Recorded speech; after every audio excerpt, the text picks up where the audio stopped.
ಕಾವೇರಿ ಹಾಗೆ ಕಪಿಲಾ ನದಿಗಳು ಭೋರ್ಗರಿತಾ ಇದ್ದಾವೆ ಮತ್ತು ಆ ಭಾಗದಲ್ಲಿ ನಿರಂತರವಾಗಿ ಮಳೆ ಆಗ್ತಾ ಇದೆ. ಅದರಲ್ಲೂ ರೈತರಿಗೆ ಒಂದು ರೀತಿ ಸಂಭ್ರಮದ ವಾತಾವರಣ ನಿರ್ಮಾಣ ಆಗಿದ್ರೆ ಮುಖ್ಯಮಂತ್ರಿಗಳು ಬಾಗಿನವನ್ನು ಅರ್ಪಿಸಲಿದ್ದಾರೆ.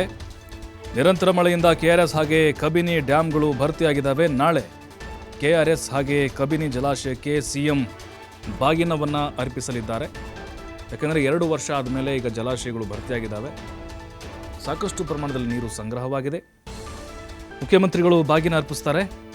ಇವತ್ತು ಮೈಸೂರಿನಲ್ಲೇ ಸಿಎಂ ಸಿದ್ದರಾಮಯ್ಯ ವಾಸ್ತವ್ಯವನ್ನು ಹೂಡಲಿದ್ದಾರೆ. ನಾಳೆ ಬೆಳಗ್ಗೆ 9:30ಕ್ಕೆ ಮೈಸೂರಿನಿಂದ ರಸ್ತೆ ಮೂಲಕ ಕೆಆರ್ಎಸ್ಗೆ ಪ್ರಯಾಣವನ್ನು ಮಾಡ್ತಾರೆ.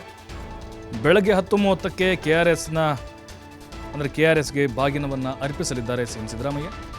ಮಧ್ಯಾಹ್ನ 3 ಗಂಟೆಗೆ ಕಬಿನಿ ಜಲಾಶಯಕ್ಕೆ ಸಿಎಂ ಬಾಗಿನವನ್ನು ಅರ್ಪಿಸ್ತಾರೆ. ಬಳಿಕ ಕಬಿನಿಯಿಂದ ರಸ್ತೆ ಮೂಲಕ ಮೈಸೂರನ್ನು ತಲುಪ್ತಾರೆ.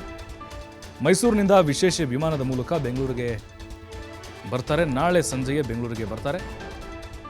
ನೋಡಿ, ಅದರಲ್ಲೂ ಸಾಕಷ್ಟು ಚರ್ಚೆಗಳಾಗ್ತಾ ಇತ್ತು. ಸಿದ್ದರಾಮಯ್ಯನವರು ಅಧಿಕಾರಕ್ಕೆ ಬಂದರೆ ಬರಗಾಲ ಆವರಿಸುತ್ತೆ, ಮಳೆನೇ ಬರೋದಿಲ್ಲ ಅಂಥೇಳಿ. ಈಗ ನೋಡಿ, ರಾಜ್ಯಾದ್ಯಂತ ಸಾಕಪ್ಪ ಸಾಕು ಮಳೆ ಅನ್ನೋ ಥರ ಮಳೆ ಸುರಿತಾ ಇದೆ. ಎಲ್ಲ ಜಲಾಶಯಗಳು ಭರ್ತಿಯಾಗಿದ್ದಾವೆ.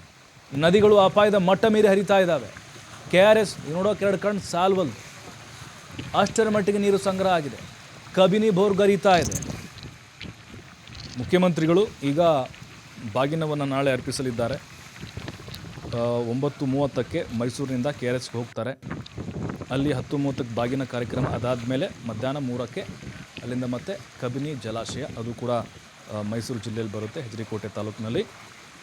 ಈ 2 ಡ್ಯಾಮ್ಗಳಿಗೆ ತೆರಳಿ ಅಲ್ಲಿ ಕಾವೇರಿಗೆ ಬಾಗಿನವನ್ನು ಅರ್ಪಿಸಲಿದ್ದಾರೆ.